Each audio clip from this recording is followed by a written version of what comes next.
Hi there, and welcome to this edition of Florida's Fourth Estate. If you're listening or watching, this is a strange edition. It is the Zoom edition, in fact. My name is Matt Austin, but don't be fooled by the name on the screen, which says John Ambrone. That is actually our morning executive producer.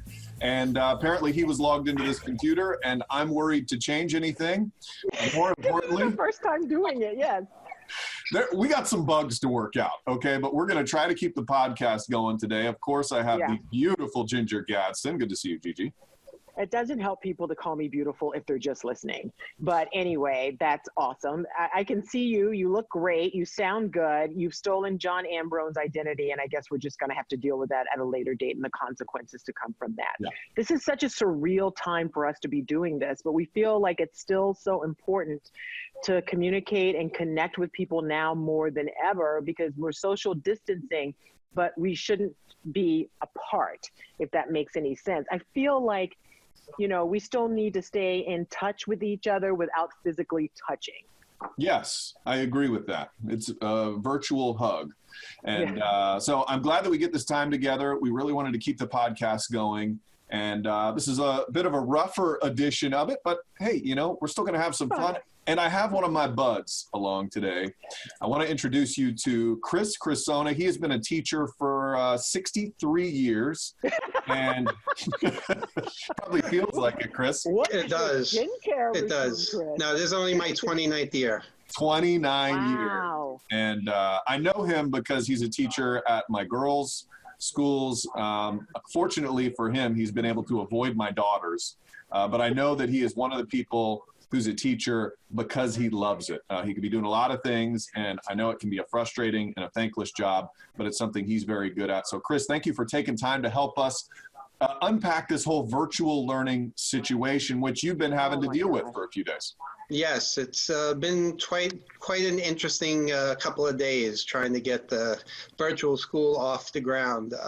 I've been working really hard the last couple of weeks when I found out we were going to go to virtual school, getting my classroom set up and getting materials to my students and all that, because some of the kids in my school do not have access to computers, so some of them need to receive paper copies of the work that I was giving out. So doing all that, and you know, I have my own two kids at home. I have a girl who's in 7th grade and a boy who's in 10th grade, and I've been working with them to try to get things started for them. And I'm also an adjunct at UCF, so I have a class they teach there virtually. So it's been interesting. It's been very interesting, but it's been a learning experience for everybody. It's really been it's been interesting. It's, you know, it's new and it's different, but you know, it comes down to one thing: the kids. We need to take care of the kids, whether it's virtually or face-to-face. And I'm trying my best, and all the teachers are, just to make sure that the kids are safe, the kids feel welcome, and that they're, you know, getting their lessons done each day. You know, Chris, first of all, I think I missed what grade you're teaching. Can you remind me again? I teach level? 1st grade. First. Oh, okay. First of all, I want to say thank you for being a teacher and being a teacher who cares. And thank you for being a 1st grade teacher, because honestly, you guys are so, and I don't even know if you know how important you are. I hope you do, especially for the little ones, because if we can all go back to when, you know, I was taught in a one-room schoolhouse, really. But I just remember my 1st grade teacher, Mrs. Norris was her name, and she changed my life, Chris, because I flunked the 1st grade. And the way she told me, I flunked because not because I was a stupid kid, but because I missed so many days because I was being teased a lot. But she told me I was going to get a second chance to do better. And her words have stayed with me all of this time, because I am a person who believes in second chances. And so thank you for being a 1st grade teacher and loving our kids the way I know you do. But that being said, it is really a difficult time for kids, because I remember how excited I was just to see my teacher, my 1st grade teacher, and that teacher was the world for me, even though I come from a loving home. But it was something special about seeing that teacher, making that connection, not wanting to disappoint her and doing my best. How are you navigating the waters and helping parents still help their kids connect with the lesson plan with the teacher, even though the teacher's not there where they can see them and be with them physically? Well, I've given them every possible communication I could do. I do a lot of Zoom with my kids. I've been communicating with them through that way, and the kids who have not, been on Zoom with me, I've texted their parents. I've given them my cell phone number so they could text me. They have my email address. I have Google Classroom set up, and they could contact me that way. They could email me through my school email. Just every possible way that they can communicate with me. I say, if you need to send smoke signals, I'll look out the window and see if you're sending me something. But I just want them to feel welcome. I want them to feel safe. And thank you for the nice words. First grade, honestly, this is my first year teaching first grade. The 28 years before this, I've taught anywhere from 4th to 8th grade. And I wanted to change. The little kids scared me a lot. Like, if anyone told me, would you teach primary? I'd be like, if you told me I had to teach primary, I'd go to public and say, paper or plastic, please. I would not be able to do it. They're just too little. But then I just came to a point in my career last year that I just wanted a change. And my principal and I sat down and talked about it. And I went to first grade, and it's been the best year of my career, no doubt about it. These little kids just, they love me. I love them. They just want to please me. They just want to do their work and, make me proud of them, which I totally am. And it's been a great, great year. Yeah. You're taking me back to first grade right now, Chris. Yeah, that is so cool. And one thing that I noticed just today, it's like day 3 of virtual learning. I was doing math with my middle daughter, Lulu, and I was supremely frustrated. If I decided today that if I ever become governor, teachers are going to make $400,000 a year. And I'll sign the petition. And so can you give some help to parents who are maybe extra frustrated? It's hard. We don't, we're used to dealing more with adults and helping adults with things. And when we shift over to kids, it can be frustrating. How do you have that extra level of angelic patience that you guys have? Well, when parents are having problems with, work that they kids are doing right now, or even when they're in school regularly, the first thing is they should reach the teacher. They should call, reach out to the teacher and ask them for extra help.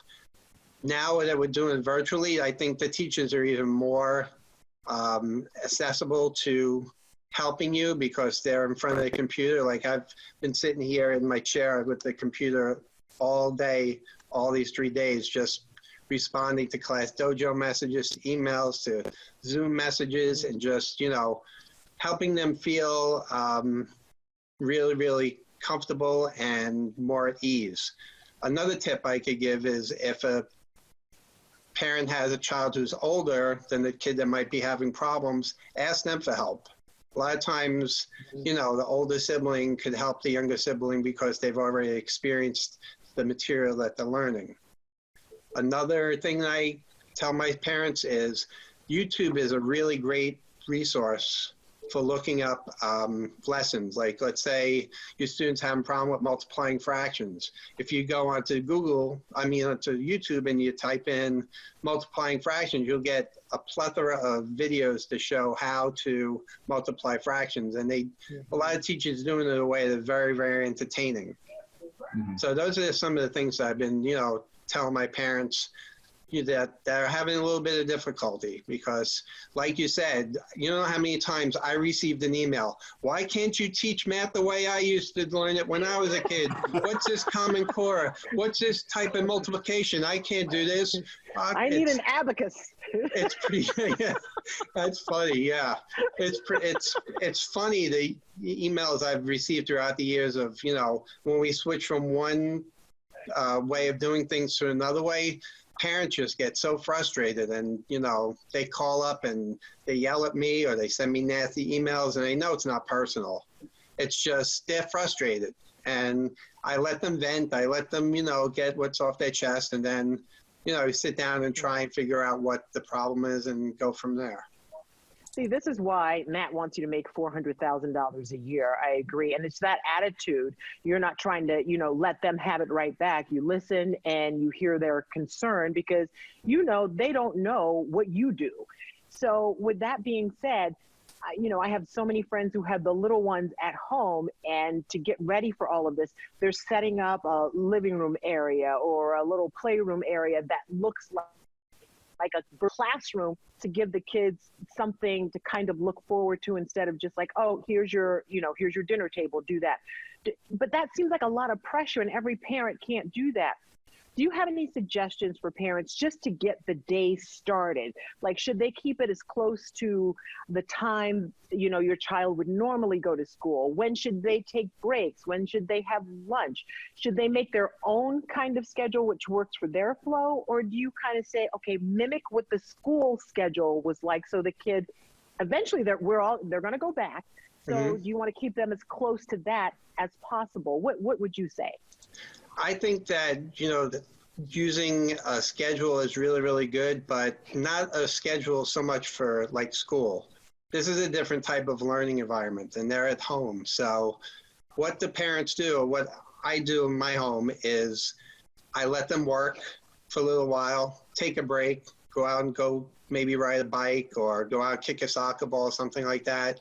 Come in, have a snack, get back to work a little more, finish what they're doing, then maybe take a break, go out a little bit more. They need, it's a very, very difficult time for them. Some of the students that I've spoken to have been having a little bit of difficulty with the change because kids, especially younger kids, they like structure.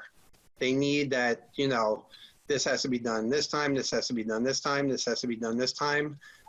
So I think just having a schedule, and what you said about having a specific place to work is really, really important, because when the parent says, okay, you're going to go to your dining room table and you're going to work on math each day from 9 to 10, the kids know that they have to go to the dining room and work on math from 9 to 10.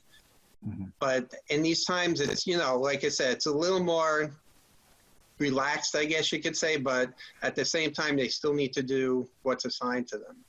Chris, a lot of people are worried that their kids, especially in the older grades, most likely, are going to get maybe bad grades, maybe aren't ready for this. Do you think that are the school districts and the report cards all going to be the same as we're used to? Have you gotten any guidance on what they're going to do about grades?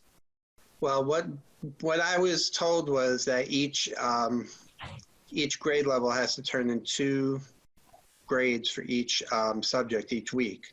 So I have to have 2 grades for math for my class, 2 grades for language arts, 2 grades for science, 2 grades for social studies each week. And then we put them into Skyward, which is the program that Orange County uses for grading. So in that aspect, it's not really going to change that much. It's going to be the same as it was in the past. I think that's the one thing that's really been consistent between going from the classroom to going to virtual learning is the grading system.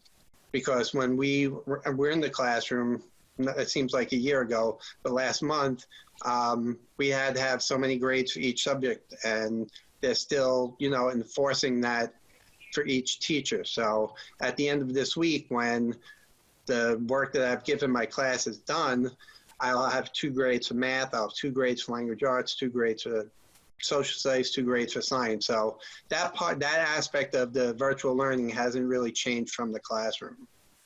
Okay. And I think it's got to be tough for you because, like you said, you've got your kids, you've got your job, you've got your other job, all of it running on computer. I'm sure your broadband internet is just burning up like crazy these days.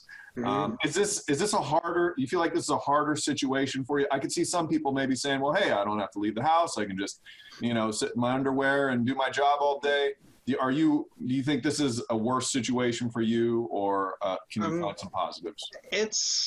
It's been different. I don't think it's been hard. It's just been different. It's just been, a new learning curve for us. Just, doing everything online, getting in touch with the parents, getting work online, making sure that the kids are doing their work. Like when they're in the classroom, I'm there to supervise when they're doing their work and how they're doing their work.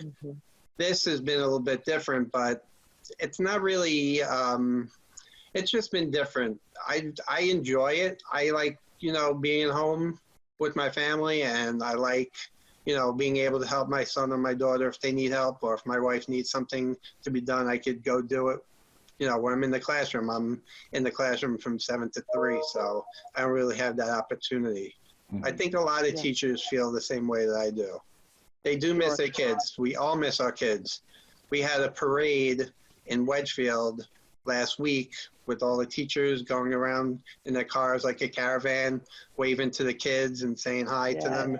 And it was like, I was teary-eyed by the end because I miss them so much. Yeah, I'm sure we covered that, because I remember Matt and I saying that it was always so exciting for us when we were younger to see our teachers out in the wild. Like, oh, you go to Publix? Like, oh my gosh, you're at a restaurant? Like, it was something special to see this person who, you hold in such high esteem out just doing regular things. It's funny, when I see some of my students in Publix, they look at me like, I'm like, yes, I eat. Yes, I like, I like to drink water. I like milk. I like eggs. I do all the same things you do. It's exactly right. It doesn't matter what age they are. They think teachers are just, these beings from another planet who just, come down to teach them, and we don't do the same things they do. You live under your desk in the classroom. Exactly. I have one of the books in my classroom that I have for the kids to read. The title of the book is "My Teacher Sleeps in My Classroom." And it's a book about a group of kids, they're young kids, I think they're second graders, who think their teacher actually sleeps at the school. And they go to the house that they think she lives in, and she's not there, and all these signs of like the teacher leaves her shoes in the closet of the classroom. It's a hysterical book. It's very, very funny. Look, Chris, I know you're just on a green screen and you're pretending to have this home office here, but I do want to say thank you. That little cherub up above your shoulder is even cuter now because I've seen Carly. She's Carly, my girl. And you guys have a wonderful family. We appreciate all that you do and all of you teachers. So thank you so much for taking a little time to guide us, these novices, when it comes to trying to teach our kids, because it is a bear, and we totally appreciate what you guys do. I'm telling you, I'm writing up the website right now, $400,000 a year for Matt Austin for governor. Thank you. Thank you. Yeah, Thank you. That's fantastic. Chris, Thank you guys for doing what you do. No, as soon as we can hug again, I'm going to give you a big old hug for what you do, because I really do. I love teachers. I especially love elementary and first grade teachers are my favorite. Thank you so much. I appreciate you. Our pleasure. Thank you so much. This has been another edition of Florida's Fourth Estate. I'm John Ambrone. No, I'm really not. With Chris Cressona and Ginger Gadsden. Check us out next week for more. Have a good one. Thanks, guys. Bye. Bye.